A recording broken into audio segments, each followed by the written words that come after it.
আসসালামু আলাইকুম। আমি ফাহিমউদ্দিন শিবলু। এই মুহূর্তে আছি আবাস হোটেল অ্যান্ড রেস্টুরেন্টে। এটা অবস্থিত ঢাকা বনশ্রীতে। আমরা ওইদিকে ঘুরতে গেলাম। ঘুরতে গিয়ে দেখি যে হোটেলটা রাস্তার মেন রোডের পাশেই।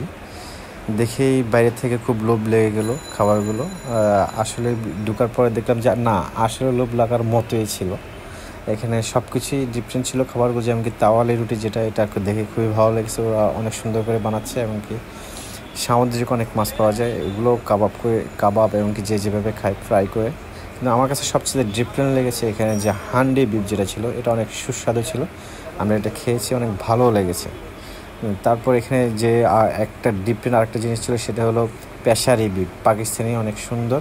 এটা নাকি মশলা ছাড়া পাকিস্তানের নাকি এটা অনেক বেস্ট একটা খাবার। এবং এখানে নেহারি পাওয়া যায়, নেহারিটা অনেক বেস্ট, বাট আমরা নেহারি খাইনি, নেহারি সকালের আইটেম। বাট আমরা রাত্রে গিয়েছি বিদায় আমরা পেশারি বিফটা টেস্ট করেছি। হাঁসের একটা কারি টেস্ট করেছি। আর হলো আপনার হান্ডি বিফ যেটা ছিল ওটা টেস্ট করেছি।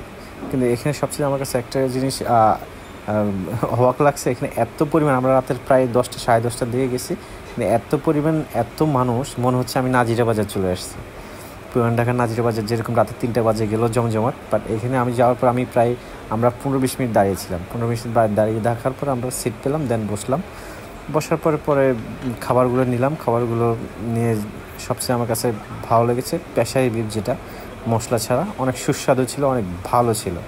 খাবারটা খেয়ে খুবই ভালো লেগেছে। শুধু আমার একার না, আমার ফ্রেন্ডদেরও খুব ভালো লেগেছে, ওরাও খুবই ভালো বলছে। কিন্তু আমার কাছে ওভারঅল প্রাইসটা একটু বেশি ছিল। প্রাইসটা মনে হয় আর একটু কম হলে ভালো হতো। যেমন কি পেশারি বিফটা 260 টাকা, কিন্তু ওই হিসেবে ওরা মাংসটা একবারেই কম দিয়েছে। এমনকি হান্ডি বিফ যেটা দিয়েছে ওটাও 260 টাকা। দেন খাওয়ার পর আমরা সব কিছু শেষ করে চাটা খেয়ে চলে আসছি। আল্লাহ হাফেজ।